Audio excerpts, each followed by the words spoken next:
আজ অনেকেও কাবা শরীফে লব্বাইক মালিকের প্রতি আহ্বান করে ডাকছেন, আর অনেকেও আল্লাহর ঘর মসজিদে মালিকের ইবাদতের মধ্যে মশগুল আছেন।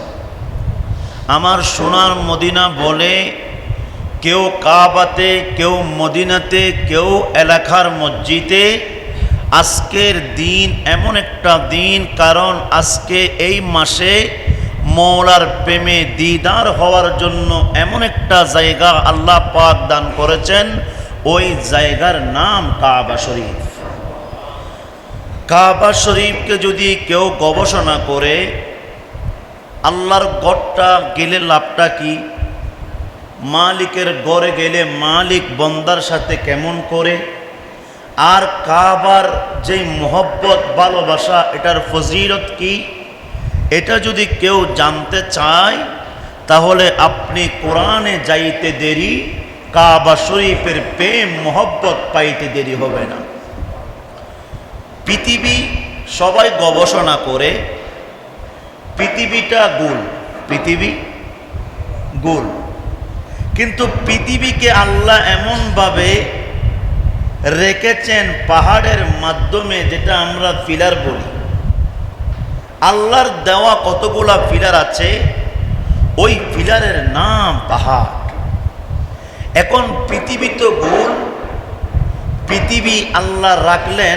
আপনি যদি একটু চিন্তা ভাবনা করেন, কোরআন হাদিস গবেষণা করলে পৃথিবী যে গোল এটা আছে না নাই? আছে। কিন্তু পৃথিবীর মাঝখানে কেউ যদি ম্যাপ দিয়ে দেখে, পৃথিবীর মধ্যখানে মাঝখানে ডাইরেক্ট কাবা শরীফ। কথাটা বুঝবেন। কিছু গবেষণার কথা আছে যেগুলো কোরআনের আয়াত থেকে এমনভাবে গবেষণা করতে হয়, কেউ গবেষণা করে বের করতে পারে আর কেউ বের করতে, কিন্তু কোরআনে নাই এরকম কোনো শব্দ নাই। এখন আপনিও বললেন, আমিও বললাম, আল্লাহ পৃথিবী তো গোল, পৃথিবীকে আল্লাহ পাহাড়ের মাধ্যমে, পিলারের মাধ্যমে রেখে দিলেন। এখন প্রশ্ন, পৃথিবীর মাঝখানে কেউ যদি ম্যাপ দিয়ে দেখে, মধ্যম অবস্থায় আমার আল্লাহর ঘর কাবা শরীফ, সুবহানাল্লাহ, আর কাবা শরীফের উপরে বাইতুল মামুন, যেখানে ফেরেশতারা ইবাদত করে, আর ফেরেশতারা ইবাদত করে বাইতুল মামুন, আর কাবার ঘরে ইবাদত করে আল্লাহর বান্দারা। কাবা শরীফ এটা কেমন? কাবা শরীফের সাথে আল্লাহ এমনভাবে কুদরতের চোখে দেখে, কোন বান্দা কাবা শরীফ গিয়ে লব্বাইক মালিকের প্রতি যখন বারবার ডাক দিবে, অবশ্যই আল্লাহ পাক রব্বুল আলামিন উনার জীবনের গুনাহ ক্ষমা করে দিবে।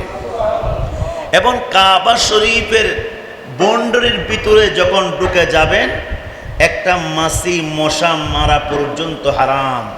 মাছি মশা, মানুষ তো নিরাপদে থাকবে, কোনো প্রাণী মারা যাবে। এখন আসেন, কাবা শরীফ নির্মাণ কিভাবে হলো? কোরআনে গেলাম, সূরা আলে ইমরান, সূরা 4 পারা 4, সূরা আলে ইমরান 4 পারা, প্রথম পৃষ্ঠা, আয়াত নম্বর 96, 7 লাইনের মধ্যে আমার আল্লাহ ডাক দিয়ে বলে, ইন্না আউওয়ালা বাইতিন وُضِعَ لِلنَّاسِ لَلَّذِي بِبَكَّةَ مُبَارَكًا وَهُدًى لِلْعَالَمِينَ। সুবহানাল্লাহ। আল্লাহ বলছে, ইন্না, নিশ্চয়, আউওয়ালা, আমি প্রথম ঘর বানাইলাম। আউওয়াল মানে প্রথম, আউওয়ালা বাইতিন আমার প্রথম ঘর, উদিয়া লিন্নাসি আদর করে সোহাগ করে মানুষের জন্য আমি আল্লাহ বানাইলাম। সুবহানাল্লাহ বলবেন না? আর একটু বড় করে সুবহানাল্লাহ। আবার শুনেন, মধুর আয়াত, মধুর আয়াত, প্রেমের আয়াত। ইন্না, নিশ্চয়, আউওয়ালা প্রথম ঘর, বাইতিন প্রথম ঘর, কার ঘর? উদিয়া লিন্নাসি, মানুষের জন্য বানানো হয়েছে, লিল্লাজি বিবাক্কতা, এটা কোথায় জানোনি? সেটার স্থান হলো বাইতুল মুকাদ্দামা, বাইতুল্লাহ, মক্কা, মক্কাতুল মুকাররমা, এটার স্থান হলো মক্কাতুল মুকাররমা মুবারাকান। এখানে কি আছে জানোনি? বরকতময়, আল্লাহর নিয়ামত বরকত ওখানে আছে। শুধু এতটুকু শেষ নয়, ও হুদান লিল আলামিন, মালিক তুমি তো ঘর বানাইলা, বন্দার জন্য বানাইয়াছো আদর করে, সেটা তো স্থান হলো মক্কাতুল মুকাররমা। ও মালিক সেখানে কি আছে? আল্লাহ বলে মুবারাকা ওয়া হুদান লিল আলামিন, সেখানে বন্দা বরকত আছে, হেদায়েত আছে। শুধু মুসলমানদের জন্য নয়, খ্রিস্টানদের জন্য নয়, বৌদ্ধদের জন্য নয়, লিল আলামিন, সমস্ত পৃথিবীর জন্য আল্লাহর ঘরে রহমত, বরকত, নিয়ামত আছে। ওটার নাম কাবা শরীফ, ওটার নাম। তাহলে বুঝলেন পৃথিবী গোল। আপনি যদি গবেষণা করেন পৃথিবী নিয়ে, মাধ্যম অবস্থায় মাঝখানে কাবা শরীফ, ডানও কোনো কমতি নয়, বামেও কমতি নয়, নাম্বাতেও কমতি নয়, ডাইরেক্ট মাঝখানে, ডাইরেক্ট। আল্লাহ তুমি মাঝখানে দিলা, কারণটা কি? আল্লাহ বলে ইন্নাহু আলা কুল্লি শাইইন কদির, সব কিছুর ক্ষমতা আমি আল্লাহ মাধ্যমে বসে সমস্ত পৃথিবীর বান্দাদেরকে আমি আল্লাহ দেখব। এখন আসেন, আপনি কাবা শরীফে গেলেন, ও বাবা এখন তো হজ নিয়ে ব্যবসা আছে না নাই? হজ নিয়ে এই মুআল্লিম, এই মুআল্লিম, এই কাফেলা, সেই কাফেলা আছে না নাই? আমি লাইফে জিন্দেগিতে আমার আব্বাকে কাফেলা বলতে শুনি নাই। এখন কত কাফেলা, কত মুআল্লিম, কতভাবে ধান্দা করে খায় খায় খায়। তাহলে বোঝা যায় হজ নিয়েও কি আছে। কিন্তু আল্লাহর নবী বলে এখানে ধান্দা চলবে কেন? কারণ আল্লাহর ঘর নিয়ে কেউ যদি ইনকাম করে, ওই ইনকাম ফি নারি জাহান্নামা, জাহান্নামের একটা আগুন হয়ে দাঁড়িয়ে যাবে। কারণ তুমি এমনভাবে যেতে হবে, সবার কাছ থেকে বলতে হবে আমি হাজি হিসেবে হজে যাব, আমাকে আল্লাহ তুমি ক্ষমা করে দাও। নিষ্পাপ মাসুম বাচ্চার মতো কাবার শরীফে যেতে হবে। কোনো প্রকারের অহংকার করে, কোনো প্রকারের টাকা বেশি দিয়ে, কোনো প্রকারের বেঈমানের সাথে গিয়ে হজ করা যাবে। এই জন্য দেখে শুনে হক রাস্তার পথে পাটা দিয়ে হজ করতে হবে। আল্লাহ আমাদেরকে বোঝার তৌফিক দান করুন।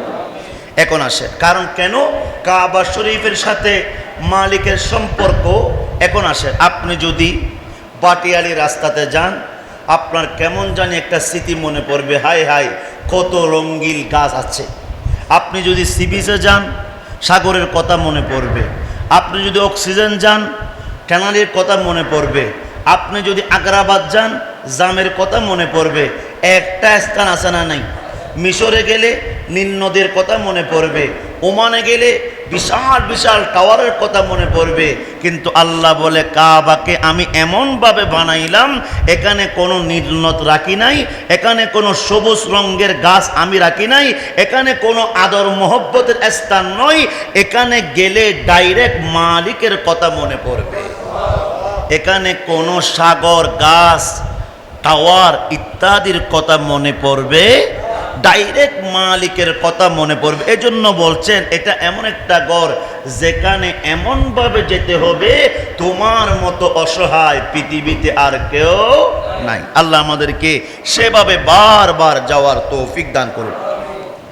এখন আসেন, কাবার নির্মাণটা কিভাবে হলো? আল্লাহ আদর করে ডাক দিয়ে বলে ওয়া ইয ইয়ারফাউ ইব্রাহিমুল কওয়াইদা মিনাল বাইতি ওয়া ইসমাঈল। ও মাহবুব, সারা পৃথিবীকে জানিয়ে দেন আমার ইব্রাহিম খলিলুল্লাহ, ইসমাঈল জবিউল্লাহকে নিয়ে যে কাবা নির্মাণ করেছিল, আমি আল্লাহ বড়ই খুশি হয়েছি। এটা স্তম্ভ স্তপান করেছিল, নির্মাণ করেছিল আমি আল্লাহ। সারা পৃথিবীকে কোরআনের মাধ্যমে আমার ইব্রাহিমের খেদমতের কথা বলে দিলাম। আল্লাহ আদর করে বললেন, ইব্রাহিম তুমি কোথায় আছো? ইব্রাহিম আলাইহিস সালাম বললেন, মালিক আমি ফিলিস্তিনের জমিনে। আর দেরি করিও না, আমার কাবা শরীফের খেদমত করতে হবে, মিস্ত্রি হতে হবে, কারণ কাবার গোলামির চেহারা তুমি ইব্রাহিম খলিলুল্লাহর চেহারার মধ্যে দেখতে পেলাম। ইব্রাহিম আলাইহিস সালাম বললেন, মালিক আমি তো আশা করে বসে আছি, শুধু আপনার ডাক কখন হবে, আমি কখন গিয়ে গোলামি করব। ও মালিক আমি তো কাবা শরীফের মিস্ত্রি, জোয়ালি লাগবে না। আল্লাহ ডাক দিয়ে বলে, জোয়ালি কারে বানাবা? আল্লাহ ডাক দিতে দেরি, ইব্রাহিম আলাইহিস সালাম বলে, মিস্ত্রি হলাম আমি, আমার সন্তান ইসমাইল হলো আমার কাবা শরীফের জোয়ালি। জোয়ালি আছে না নাই? মিস্ত্রি আছে জোয়াইল। ইব্রাহিম আলাইহিস সালাম ইসমাইল আলাইহিস সালামকে নিয়ে ফিলিস্তিনের জমিন থেকে কাবা শরীফে চলে আসলেন। কাবা শরীফে এসে বললেন, আল্লাহ এই ঘর কিভাবে বানাবো আমি জানি না, এই ঘরের সৌন্দর্য কিভাবে করব, কারণ এখানে একজন দুইজন নয়, কোটি কোটি আল্লাহর বান্দারা আসবে, পয়গম্বররা আসবে, ফেরেশতারা আসবে, জিন্নাতরা আসবে, সমস্ত জগতের মানুষরা আসবে। আমি এটা এমন সুন্দর করে বানাতে হবে যেই সুন্দর দেখে যেন আমার মালিক যেন খুশি হয়ে যায়। আল্লাহ ডাক নিয়ে বলে, ইব্রাহিম কাবা শরীফকে নিয়ে তত গবেষণা করিও না, তোমারে তো মিস্ত্রি বানাইয়ে দিলাম, ইসমাইলকে তো জোয়ালি বানাইয়ে দিলাম। ও ইব্রাহিম এটার ইঞ্জিনিয়ার লাগবে না, এটার জন্য কোনো উকিল জজকোর্ট লাগবে না। আমি তোমাকে এমন কতগুলা চিত্র দান করেছি, নকশা দান করেছি, ওই নকশা গবেষণা করে তুমি আমার ঘর কাবা শরীফ রেডি করে ফেলো। আল্লাহ রে, ডিজিটাল বাংলাদেশ তো এখন, তখনকার যুগে কোনো ডিজিটাল ছিল না। মালিক গর্ত বানাবো, আমি কিভাবে উঠবো, কিভাবে ডানে যাব, কিভাবে বামে যাব, নিচে তো সিমেন্টের ব্যবস্থা আছে, সব কিছুর ব্যবস্থা আছে, কিন্তু তোমার ইব্রাহিমের কাছে তো কোনো ফাঁকা নাই, পাকা নাই, পাখির মতো উপরে কিভাবে উঠবো? আল্লাহ ডাক দিয়ে বলে, টেনশনের কোনো কাজ নাই। আল্লাহ বলে, জান্নাত থেকে এমন একটা পাথর আমি আল্লাহ পাঠিয়ে দিব, যেই পাথর ইব্রাহিমের হুকুমে পাখির মতো ডানা হয়ে উপরে উঠবে, নিচে নামবে, ডানে যাবে, বামে যাবে। এটার নাম Maqam e Ibrahim. Hi hi hi hi, প্রেম যদি করতে পারেন, প্রেমের চোখ আপনার সাথে কথা বলবে। প্রেম যদি করতে পারেন, সারা শরীর মালিকের সাথে কথা বলবে। আর যদি প্রেম করতে যদি না পারেন, আপনি চলবেন, ঘুরবেন, কিন্তু ভিতরে শান্তি লাগবে। ইব্রাহিম আলাইহিস সালাম বলে, মালিকের প্রেমে দেওয়ানা হয়ে যাও, সারা পৃথিবী তোমাকে সারা কিয়ামত পর্যন্ত স্মরণ করবে ইনশাআল্লাহ। ইব্রাহিম আলাইহিস সালাম দেখতে পেলেন আল্লাহর হুকুমে এমন একটা পাথর, মাকামে ইব্রাহিম, ওই পাথরটা কেমন জানি উড়ে উড়ে হায় হায় কাবার সামনে চলে আসলো। আল্লাহ ডাক দিয়ে বলে, ইব্রাহিম কোনো সিঁড়ির প্রয়োজন নাই, কোনো পাখির প্রয়োজন নাই, তুমি এখানে উঠবা, তুমি যদি ইচ্ছা করো উপরে উঠবা, নিচে যাইবা, ডানে যাবা, বামে যাবে, ওই পাথর তোমাকে উপরে নিচে ডানে বামে তোমাকে সফর করাবে, তুমি কাবার গোলামি করবা। হায় হায় হায়, ইব্রাহিম আলাইহিস সালাম ইসমাইল আলাইহিস সালামকে নিয়ে সুন্দরভাবে কাবা শরীফ রেডি করে। এদিকে দেখা যায় মাকাম ইব্রাহিম একটু মাথার মধ্যে আসলে দেরি হয়, মাথার মধ্যে আসতে দেরি যে আমি উপরে উঠবো, পাথরটা উপরে উঠে যায়। সুবহানাল্লাহ বলবেন না? একটু মাথার মধ্যে আসলো, হ্যাঁ আমি ডানে যাব, পাথরটা ডানে। ওই পাথরের নাম কি? মাকামে ইব্রাহিম। কাজ শেষ হলো। আল্লাহ তো প্রেমের চোখে, কুদরতের চোখে ইব্রাহিম খলিলুল্লাহ ইসমাইল জবিউল্লাহর প্রেম দেখে কাবা শরীফ রেডি হওয়ার পরে ডাক দিয়ে বলে, আল্লাহ তোমার ঘর তো রেডি হলো। আল্লাহ ডাক দিয়ে বলে, ইব্রাহিম ইসমাইল আমি তোমার কাবা, আমার ঘর আল্লাহর ঘর, কাবা শরীফ যে নির্মাণ করেছো, কাজ শেষ করেছো, সমর্থ করেছো, আমি আল্লাহ বড়ই খুশি হয়েছি। এখন বলো কি প্রয়োজন? আজকে যা চাইবে আমি সবগুলা দিব, কিন্তু আজকে যা চাইবা তার চাইতো আমি বেশি দিব। সুবহানাল্লাহ।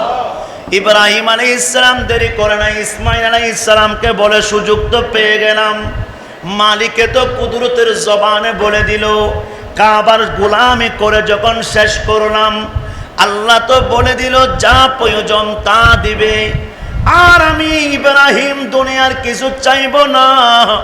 ইসমাইলে বাবা দুই হাত তুলে দেব, তুমিও আমার নিচে মাকামে ইব্রাহিমের উপরে ইসমাইল আলাইহিস সালামের বাবা ইব্রাহিম, ইব্রাহিম আলাইহিস সালাম উপরে, ইসমাইল আলাইহিস সালামের নিচে।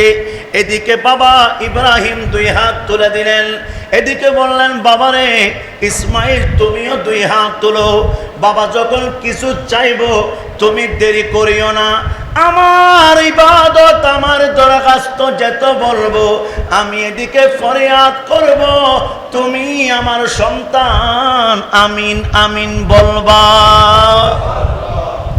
এদিকে ইব্রাহিম আলাইহিস সালাম দুই হাত তুলে বললেন, মালিক অনেক আদর করে সোহাগ করে কাবা শরীফের গোলামি করলাম, কোনো বেতন লাগবে না, টাকা লাগবে না, আমি আর আমার সন্তান মিলে তোমার কাবা শরীফের গোলামি করেছি, কারো থেকে কোনো সাহায্য চাই নাই, শুধু তুমি মালিকের কাছে সাহায্য চেয়েছি।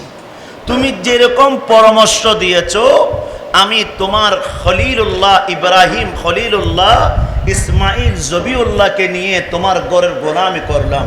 আজকে এমন জিনিস আমি চাইবো তুমি অবশ্যই আমাকে দিতে হবে।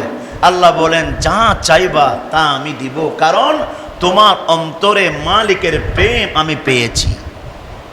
দুই হাত তুলে দিলেন, আল্লাহ রে জায়গা লাগবে না, বিল্ডিং লাগবে না, টাকা লাগবে না, খাবার লাগবে না, পানি লাগবে না।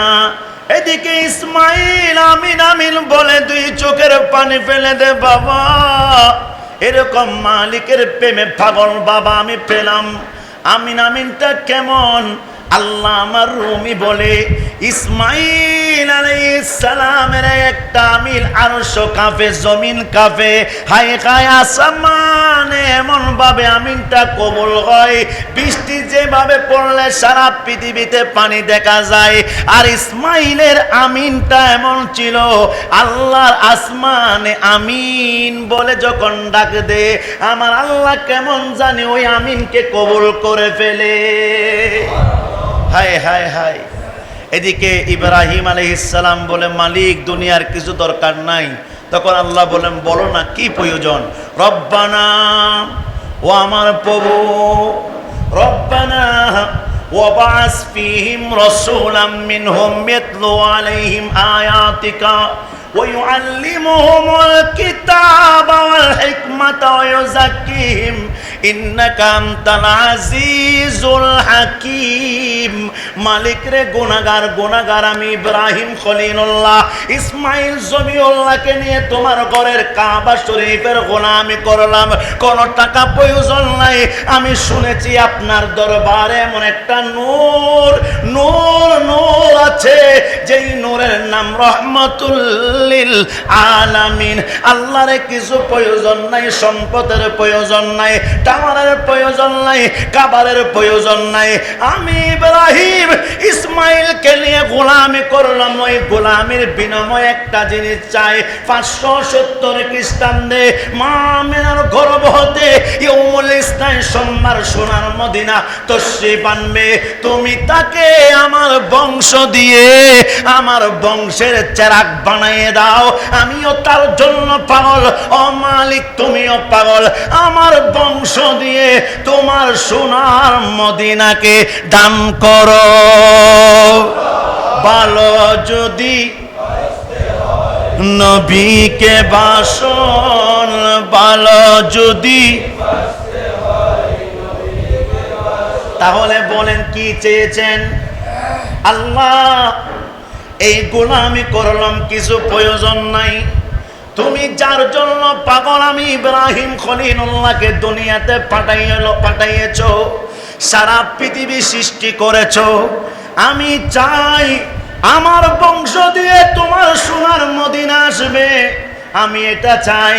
আল্লাহ এমন ভাবে কবুল করলেন, ও ইব্রাহিম আর কান্না করিও না, ইসমাইল আর কান্না করিও না। তোমার বংশ দিয়ে আমার ইয়াসিন তাহা হামিম রহমাতাল লিল আলামিন, তোমার বংশ দিয়ে এই দুনিয়াতে তশরিফ আনবে। হায় হায়।